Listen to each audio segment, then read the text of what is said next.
Bonjour Gilles, c'est pour actualité-dvd.com. Je vous parle du combo Blu-ray DVD de The Wind Rises. Le film de Hayao Miyazaki est distribué par Disney et présente en anglais les voix de Joseph Gordon-Levitt, Emily Blunt et Stanley Tucci. Sorti en magasin le 18 novembre 2014. Jiro est un jeune ingénieur en herbe qui grandit dans le Japon de l'entre-deux-guerres en rêvant de concevoir des avions.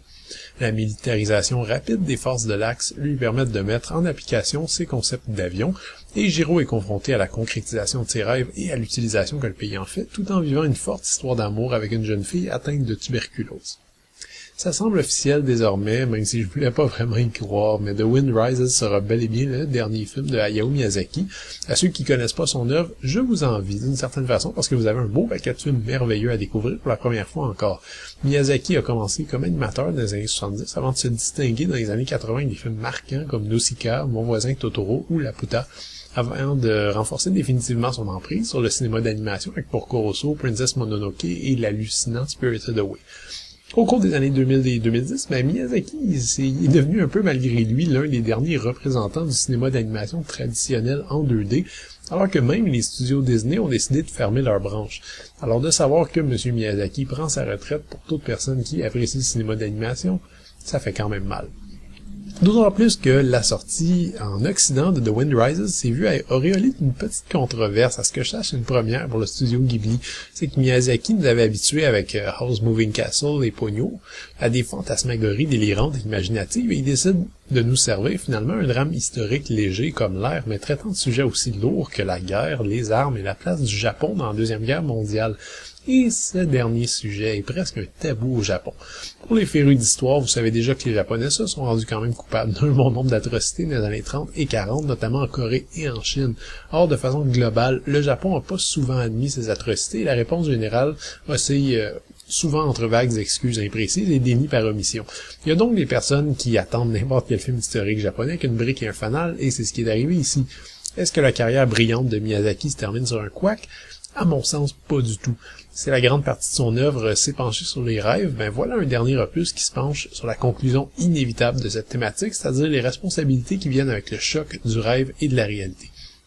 C'est pas un hasard si le film a pris si longtemps à sortir. Je pense qu'il y a derrière le scénario un sérieux travail de recherche personnelle que le cinéaste a dû accomplir, et ça paraît quand même, mais d'un autre côté, il est passé où le fougueux Miyazaki anti-guerre de Nausicaa et Princess Mononoke?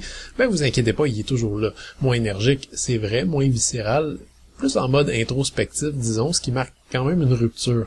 Pas de grand discours sur les horreurs de la guerre, c'est vrai. Pas de crise de larmes du héros qui verrait ses beaux avions envoyés pour décimer des populations entières. Et c'est vrai que la guerre, comme entité menaçante et abstraite, prend souvent des apparences nazies et plus allemandes, disons. Alors oui, peut-être que le film aurait pu condamner ouvertement le travail du personnage principal, mais c'est une facilité que l'auteur refuse de nous dicter, et en fait, c'est même pas son point. Pour le reste, il y a strictement rien à critiquer, à mon avis. C'est vraiment un très beau film. Hormis peut-être quelques conceptions de personnages que j'ai trouvé trop similaires entre eux, le scénario est lent, fluide et d'une complexité thématique parfois étourdissante. La musique est facilement une des meilleures que j'ai entendues de Joe Hisaishi, et on retrouve bien sûr des séquences oniriques typiques du réalisateur, ainsi que des lieux qui sont devenus un peu communs au fil du temps, notamment évidemment le thème de l'aviation. Petite note, The Wind Rises s'inspire de la vie de deux ingénieurs japonais, mais c'est quand même une fiction. L'histoire d'amour, par exemple, est inventée et occupe une place cruciale dans la trame de l'histoire. On pourra peut-être reprocher à Miyazaki de ne pas avoir réalisé son film comme un enfant repentant. En ce qui me concerne, je suis vraiment satisfait qu'il l'ait réalisé comme un artiste adulte, intelligent et confiant, en pleine possession de ses moyens. Le Blu-ray est présenté en 1:85 anamorphique, l'image est à couper le souffle et met parfaitement en valeur les couleurs et les dessins, souvent beaux à pleurer. Point de vue son, il y en a qui risquent d'être déstabilisés en voyant que les pistes audio en anglais ou japonais sont offertes en mono 1.0 DTS HD.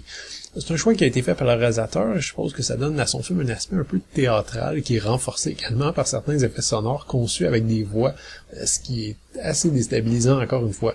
Je reste quand même déçu qu'aucun doublage français n'est offert, on se rattrapera sur des sous-titres offerts en anglais ou français.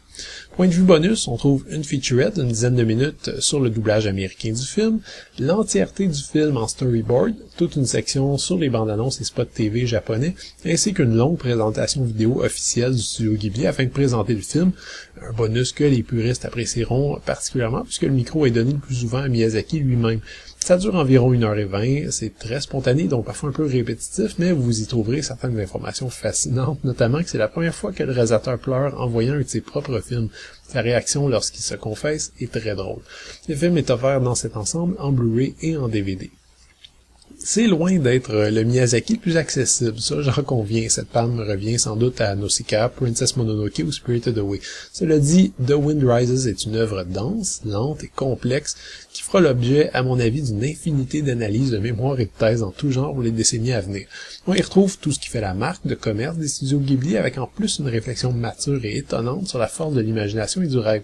C'est pas l'adieu que j'aurais personnellement imaginé pour un auteur de la trempe d'Hayao Miyazaki, mais avec du recul, je peux pas en imaginer un plus approprié. C'était Gilles. Merci. Bon visionnement.